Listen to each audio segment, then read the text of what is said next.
সাংবাদিক বন্ধুসকল, মই এটা ইম্পৰ্টেণ্ট কথা ক'বৰ কাৰণে আপোনালোকক ইয়াত মাতিছিলোঁ আৰু লগতে ময়ো সুবিধা বুজি জিএমচিলৈ আহিছিলোঁ বিভিন্ন কথা বতৰা পাতিবৰ কাৰণে। আপোনালোকে জানে যে আমি নৰ্মেলি যেতিয়া কিডনিৰ প্ৰয়োজন হয় মানুহক, তেতিয়া এজন আমাক ডোনাৰ লাগে আৰু ডোনাৰজনে আমাক কিডনি ডনেট কৰাৰ পিছত আমি কিডনি ট্ৰান্সপ্লান্ট কৰিব পাৰোঁ। কিন্তু ইয়াত আৰু এটা উপায় আছে যে যদি এজন মানুহে নিশ্চিতভাৱে মৃত্যু গম পায় যে মোৰ মৃত্যু নিশ্চিতভাৱে হ'ব আৰু মৃত্যুৰ আগতে মই কিডনি লিভাৰ আন এজনক জীৱন দিবৰ বাবে মই দি থৈ যাম। আৰু বিভিন্ন এক্সিডেণ্ট কেছত বিশেষকৈ ব্ৰেইন ডেথ, যাৰ ইতিমধ্যে ব্ৰেইন ডেথ হৈ গৈছে, শৰীৰটো জীয়াই আছে আৰু কিছুদিনৰ পিছতে তেওঁৰ মৃত্যু নিশ্চিত, তেতিয়া ব্ৰেইন ডেথ পেচেণ্টজনৰ হৈ তেওঁৰ নিকটতম আত্মীয়ও এই অংগ পতংগবিলাক দান কৰিব পাৰে যাতে আন এজনক জীৱন দিব পৰা যায়। অসমত বিশেষকৈ ৰেটিনা আদিৰ ক্ষেত্ৰত আমাৰ ইয়াক যিটো ডোনাৰৰ জৰিয়তে বা যাক আমি কেডিএভাৰ বুলি কওঁ, এই ধৰণৰ ট্ৰান্সপ্লান্ট আমাৰ ৰেনেলত হৈ আছে।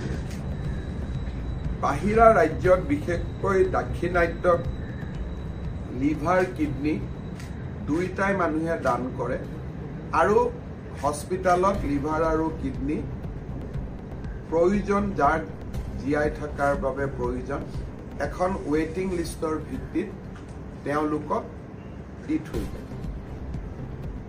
আমাৰ গুৱাহাটী চিকিৎসা মহাবিদ্যালয়ে এটা বিৰল কৃতিত্ব 8 জুলাই তাৰিখে অৰ্জন কৰে যে প্ৰথমবাৰৰ বাবে গুৱাহাটী মেডিকেল কলেজত সফলতাৰে সৈতে আমি এজন ব্ৰেইন ডেথ পেচেণ্টৰ পৰা কিডনি দুটা সংগ্ৰহ কৰি দুজন পেচেণ্টক আমি কিডনি ট্ৰান্সপ্লান্ট কৰিবলৈ সক্ষম হওঁ। পবিত্ৰ পৰাগ গগৈ গুৱাহাটীৰে বাসিন্দা। পৰাগ গগৈৰ ব্ৰেইন ডেথ চিটুৱেশ্যনত তেখেত গুৱাহাটী মেডিকেল কলেজত আছিল আৰু তেখেতৰ পৰিয়ালবৰ্গই অত্যন্ত সহৃদয়তাৰে সৈতে দুটা কিডনি গুৱাহাটী মেডিকেল কলেজ কৰ্তৃপক্ষক দান কৰে। এই দুইটা কিডনি আমি মেডিকেল কলেজ কৰ্তৃপক্ষই শ্ৰী গগৈৰ পৰা সংগ্ৰহ কৰি আমি দুজন ব্যক্তিৰ গাত সংৰোপণ কৰোঁ। এই ব্যক্তি দুজন হ'ল 38 বছৰীয়া অমৰ বাজপুৰ, উজান বজাৰৰ বাসিন্দা, আৰু 21 বছৰৰ পল্লৱজ্যোতি দাস, কামপুৰ নগাঁৱৰ যুৱক। আপোনালোকে চিন্তা কৰক, 21 বছৰৰ এজন ল'ৰাই এজন নিশ্চিত মৃত্যু মুখত যোৱা পেচেণ্টৰ কিডনি লৈ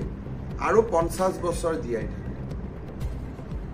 ঠিক তেনেকে অমৰ বাজপুৰ 38 বছৰ ডেকা বয়স, নিজৰ ঘৰৰ ডোনাৰ নাছিলে। এই ডোনাৰৰ জৰিয়তে আমি কিডনি পালোঁ, তেওঁক আমি সংৰোপণ কৰিলোঁ আৰু আজি দুইজন পেচেণ্টে জিএমচিত আহিছিলে তেওঁলোকৰ চিলাইবিলাক কাটিবৰ কাৰণে। আৰু দুইজন পেচেণ্টে বৰ্তমানলৈকে ভগৱানৰ আশীৰ্বাদত সুস্থ হৈ আছে। এই গোটেই প্ৰক্ৰিয়াটো আমাৰ গোটেই টিমটোৱে কাম কৰিছিল, বা তিনিজন বিশেষ ডক্টৰৰ আমি নাম ল'ব লাগিব। ডক্টৰ শশাংক বৰুৱা, ডক্টৰ পুষ্কৰ বাগচি আৰু ডক্টৰ মঞ্জুৰী শৰ্মা। এওঁলোক ইউৰলজি, নেফ্ৰলজি, নেফ্ৰচাৰ্জাৰী গোটেইকেইজনৰ টিম এটা হৈ পেলাই প্ৰথমবাৰৰ বাবে আমাৰ গুৱাহাটী মেডিকেল কলেজত কেডিএভাৰ ডনেশ্যনৰ জৰিয়তে কিডনি সংৰোপণ কৰিবলৈ সক্ষম হয়। এইটো আমাৰ গুৱাহাটীত প্ৰথম উত্তৰ পূব ভাৰতত প্ৰথম সফল সংৰোপণ ইয়াৰ আগতে চেষ্টা হৈছিল ডিএমচিটো আমি চেষ্টা কৰিছিলো কিন্তু সফল হ'ব আমি পৰা নাছিলো আগতে আমি দুটা কেছত চেষ্টা কৰি বিফল হৈছিলো কিন্তু প্ৰথমবাৰৰ বাবে আমি সফল হ'ব পাৰিছো আৰু মই বিশ্বাস কৰোঁ যে সচেতন হলে বা আমাৰ ডোনাৰ সকলে বিশেষকৈ পৰিয়ালৰ নিকটতম ব্যক্তিজন আগবাঢ়ি আহিলে বহুত ব্যক্তিৰ আমি জীৱন বচাব পাৰিম আমি বহুতক এপ্ৰোচ কৰোঁ দুই এজনে টকাও খুজি দিয়ে যে যদি ব্ৰেইন ডেড পেচেণ্টজনৰ কিডনি মই দিওঁ মই কি পাম বুলি ল'ৰা ছোৱালীয়ে কেতিয়াবা টকা পইচাও বিচাৰে কিন্তু আন বহুতো পৰিয়াল আছে যি অত্যন্ত মহানুভৱতাৰে এই কিডনি বা আন লিভাৰ আদি আগবঢ়ায় বৰ্তমান আমাৰ জিএমচিএইচত আমি যেহেতু সফলতাৰে কিডনি ট্ৰান্সপ্লেণ্ট কৰিব পাৰিলোঁ ভৱিষ্যতেও আমি কৰিব পাৰিম তাৰমানে প্ৰচেছটো এতিয়া স্মুথ হৈ গ'ল গতিকে মই অসমবাসী ৰাইজক বিনম্ৰতাৰে অনুৰোধ কৰিম যে এনেকুৱা ব্ৰেইন ডেড পেচেণ্ট হ'লে অন্ততঃ আমি অসমত যদি এটা কালচাৰ আৰম্ভ কৰিব পাৰোঁ যে হয় মোৰ দেউতা বা মোৰ ভাইটিৰ নিশ্চিত মৃত্যু হ'ব অন্ততঃ দেউতাৰ কিডনি ভাইটিৰ কিডনি অমুকৰ গাত থাকিব আৰু তাতেই মোৰ দেউতা বা সন্তানক মই বিচাৰি পাম এনেকুৱা এটা যদি আমি মনোভাৱৰ সৃষ্টি কৰিব পাৰোঁ তেতিয়াহ'লে আমাৰ ৰাজ্যটো আমি দাক্ষিণাত্যৰ দৰে এটা সুন্দৰ সংস্কৃতি এটা গঢ়ি তুলিব পাৰিম কিডনি বিক্ৰী কৰা কিডনি কিনা এইবিলাক কাম আমাৰ নিজে নিজে বন্ধ হৈ যাব মই গুৱাহাটী মেডিকেল কলেজ কৰ্তৃপক্ষক বা আমাৰ গোটেই টিমটোক মই ধন্যবাদ জনাওঁ আৰু আমাৰ যেতিয়া MMCHখন হৈ যাব আমি লিভাৰ ট্ৰান্সপ্লান্টৰ কাৰণেও যত্ন কৰিম কেডিএভাৰ লিভাৰ ট্ৰান্সপ্লান্টৰ কাৰণেও আমি যত্ন কৰিম ইন লং ৰান আৰু গুৱাহাটী মেডিকেল কলেজত বৰ্তমান পৰ্যায়ত আমি চেষ্টা কৰিম যাতে এই ব্যৱস্থাটো বা এই প্ৰক্ৰিয়াটো আমি আৰু অধিক আগুৱাই লৈ যাব পাৰোঁ গুৱাহাটী মেডিকেল কলেজত আৰু এটা সফলতা আমি লাভ কৰিছোঁ কেইটামান দিনত 2010 চনতে মই গুৱাহাটী মেডিকেল কলেজত কৈছিলোঁ যে আমি এটা চিন্তা কৰিব লাগে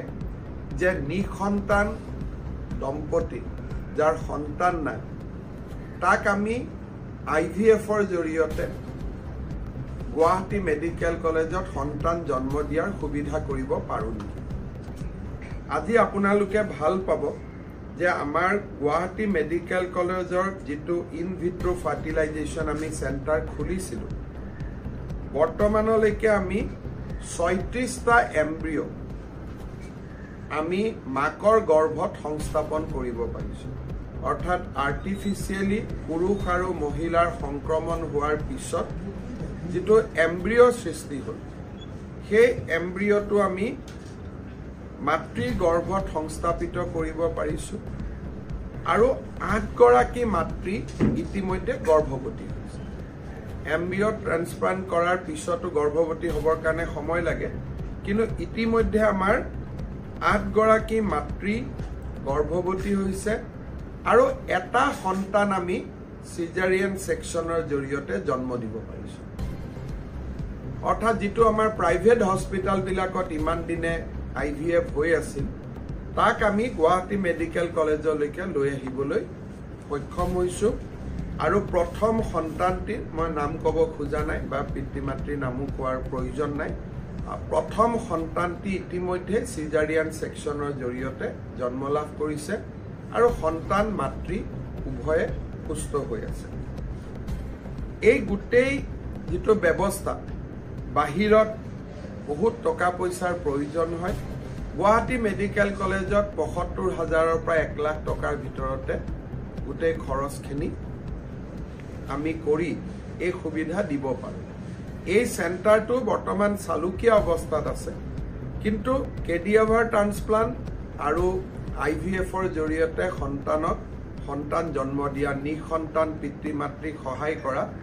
এই দুটা মহান ব্যৱস্থা গুৱাহাটী মেডিকেল কলেজত আৰম্ভ হ'ল যাতে সাধাৰণ জনতাৰ মাজত কেডিএভাৰৰ ওপৰত এটা আন্দোলন আৰম্ভ হয় সংবাদ মাধ্যম সামাজিক সংগঠন সকলোৱে যাতে এই দিশত এটা ৰাইজৰ মাজত অন্তত কিডনিটোৰ ক্ষেত্ৰত এতিয়া আমি কৰিব পাৰোঁ আৰু নাৰ্ছিং হোমবিলাকতো কিডনি ট্ৰান্সপ্লান্ট হয় ইয়াৰে ব্ৰেইন ডেথৰ পেচেণ্টে যদি ডনেট কৰে এইটো নহয় যে গুৱাহাটীতে মেডিকেল কলেজতে ট্ৰান্সপ্লান্ট হ'ব লাগে ইয়াৰ পৰা কিডনি লৈ গৈ বাকী জেগাতো হ'ব পাৰে কিন্তু আমি গুৱাহাটীত অন্তত কিডনি ট্ৰান্সপ্লান্টৰ এখন ভাল এটা ব্যৱস্থা আমি আৰম্ভ কৰিব পাৰোঁ কেডিএভাৰ লৈ কিনা কিডনি লৈ পেলাই এটোতো কোনো শুদ্ধ ব্যৱস্থা নহয় মই আমাৰ দুইটা টিমকে মই ধন্যবাদ জনাইছোঁ আৰু আমি চেষ্টা চলাই যাম যে গুৱাহাটী মেডিকেল কলেজত এই দুইটা ব্যৱস্থা যাতে আৰু শক্তিশালী হ'ব পাৰে আমাৰ IVF টিমটো যেনেকৈ কিডনি ট্ৰান্সপ্লান্ট টিমটোত ডক্টৰ শশাংক বৰুৱা ডক্টৰ পুষ্কৰ বাগচি আৰু ডক্টৰ মঞ্জুৰী শৰ্মাই লিড কৰিছিল আমাৰ IVF ট্ৰান্সপ্লান্টত ডক্টৰ তন্মা শইকীয়া আৰু ডক্টৰ অনুজ সিং এই দুইগৰাকীয়ে টিমটোক লিড কৰিছে লগত আমাৰ পেৰামেডিক্স নাৰ্ছিং ষ্টাফ গোটেইবোৰ আছে মই দুইটা টিমকে মই ধন্যবাদ জনাইছোঁ